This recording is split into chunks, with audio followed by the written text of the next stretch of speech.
अगर सही तरीके से अकाउंटिंग करनी है तो हमको कुछ बेसिक कॉन्सेप्ट्स या फंडामेंटल प्रिंसिपल्स फॉलो करने पड़ते हैं। बिजनेस एंटिटी कॉन्सेप्ट का सिंपली इतना कहना है कि बिजनेस और उसको चलाने वाले दोनों अलग अलग होते हैं।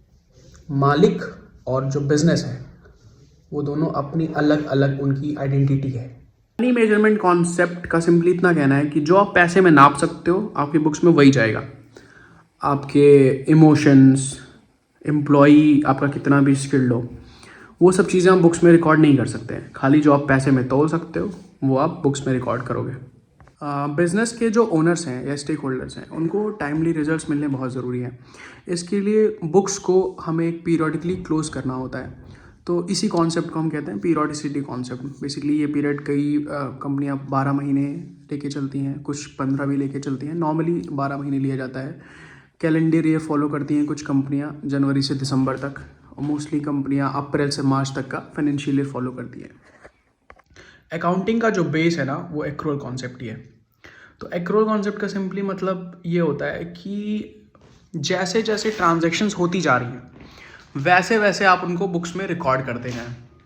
उनके सेटल होने का इंतज़ार ना करें। मानिए आपने सेल करी एक, तो आप इसका इंतज़ार ना करें कि वो आपको पैसा कब दे रहा है, तब आप अपनी सेल रिकॉर्ड करें। आपने अगर कोई खर्चा किया है तो आपने पैसे दिए हो उसको, अभी ना दिए हो, लेकिन आपने खर्चा तो कर दिया है तो आपको देने हैं पैसे, तो आप उसको अपनी बुक्स में रिकॉर्ड कर लें।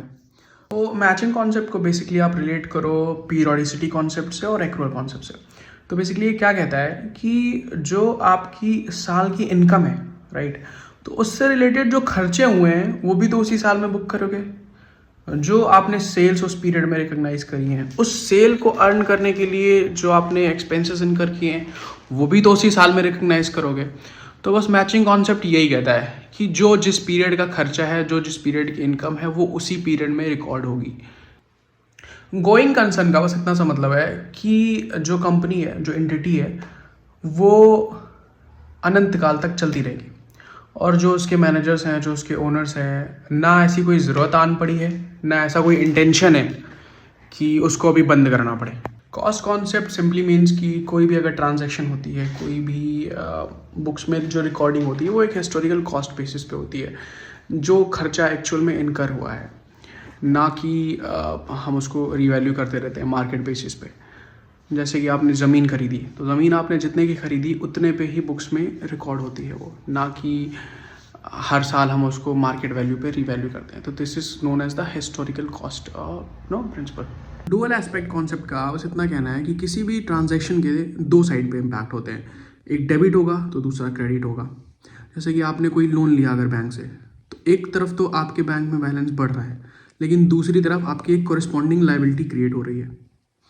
आपने अगर कोई एक्सपेंस इनकर किया, खर्चा किया आपने, तो या तो फिर आपका कैश कम होगा दूसरी तरफ, या आप उसकी लायबिलिटी रिकग्नाइज करोगे।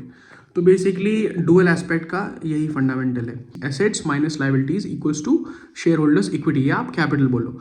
तो ये आपकी एक फंडामेंटल अकाउंटिंग इक्वेशन है जो कि हर ट्रांजेक्शन में इसको लेके चलती है। तो कंजर्वेटिज्म बेसिकली कि आप कितने ज़्यादा सेफ साइड चल सकते हो, कितने कंजर्वेटिव हो सकते हो। अगर हमें प्रॉफिट होने वाला है हम उसको इग्नोर कर देंगे, अगर हमें लॉस होने वाला है तो हम उसको अपनी बुक्स में ले लेंगे। लेकिन इसमें बहुत ही ज़्यादा प्रूडेंस की ज़रूरत है और बहुत ही ज़्यादा न्यूट्रलिटी की ज़रूरत है कंजर्वेटिज्म अप्रोच को प्रॉपरली फॉलो करने में।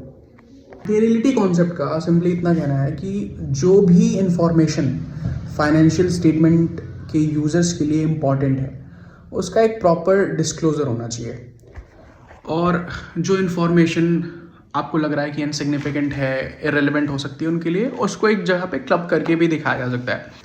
कंसिस्टेंसी प्रिंसिपल क्या कहता है? अभी ये जितने सारे आपने प्रिंसिपल्स, एजम्पशंस, कॉन्सेप्ट्स है ना, ये सब पढ़े, ये समझे, तो बेसिकली वो क्या कहता है कि ये सब आपको साल दर साल कंसिस्टेंटली अप्लाई करना है।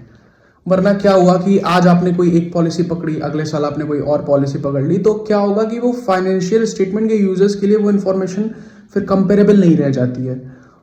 अगर आप हर साल पॉलिसी चेंज करते रहेंगे तो उसका कुछ खास मतलब नहीं बनता। इसीलिए एज फार एज पॉसिबल आपको एक पॉलिसी अडॉप्ट करनी है and you have to consistently follow it, unless कोई लॉ की रिक्वायरमेंट है या बहुत ही ज़्यादा बेटर प्रेजेंटेशन होगा उससे।